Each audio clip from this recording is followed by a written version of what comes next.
नारियों को परमात्मा ने काम देकर भेजा है, बहुत बड़ी जवाबदेही देकर भेजी है।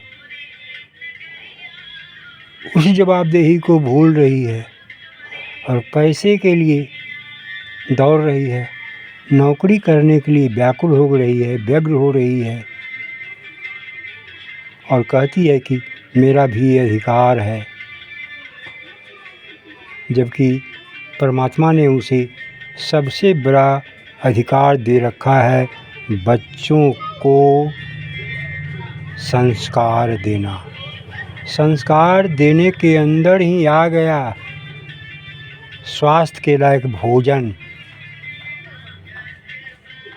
बच्चों को परोसना। भोजन परोसने की जवाबदेही माँ पर है, उसके स्वभाव पर निगरानी रखना, उसके संस्कार पर निगरानी रखना, बच्चे के पाल पोस कर बड़ा करने की जवाबदेही माँ पर है।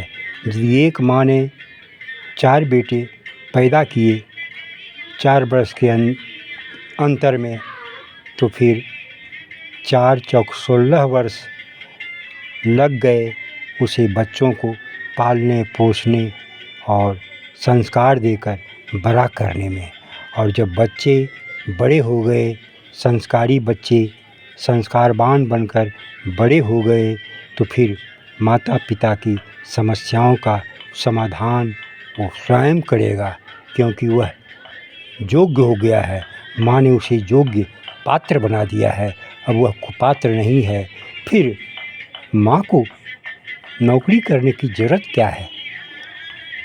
बेटियां बड़ी होकर नौकरी करने के लिए व्याकुल हो रही है, पर अपने आने वाली पीढ़ी, अपने आने वाली संतान संस्कारी हो, कर्मठ हो, ईमानदार हो, चरित्रवान हो, विचारवान हो, दयावान हो, श्रद्धालु हो, सत्य और असत्य को सही ढंग से समझ सके, धर्म और अधर्म को पहचान सके, इस पर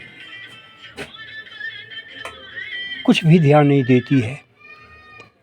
इसकी व्याख्या करके बच्चों को संस्कारित करना सबसे बड़ी जवाबदेही है, और यह जवाबदेही प्रकृति से माँ को मिला है। और माँ इस जवाबदेही से वंचित रहकर रुपये पर टकटकी लगाए हुए है, नौकरी करने के लिए व्याकुल हो रही है। तू नौकरी करेगी तो पुरुष क्या करेगा? पुरुष की एक जगह तो तूने लूट ली, अब पुरुष तो बेकार बेरोजगार घूमेगा पागलों की तरह, वो तो दारू पिएगा और फिर घर में आकर कलह पसरेगा। तो तू दुखी होकर अहंकार में आकर, क्योंकि तू नौकरी करती है, उसे तलाक देगी। बस यही तो होगा, और क्या होगा? फिर बच्चे भी वही तलाक देना और लेना सीखेंगे। बस जीवन अस्त व्यस्त बर्बाद सबका। तुम्हारी स्थिति तो खराब हुई ही, बच्चों की भी चाल चलन बिगड़ जाएगी और बच्चे संस्कारहीन हो जाएंगे। तो फिर उसी स्थिति में तुम्हारा रुपया, तुम्हारी कमाई किस काम की?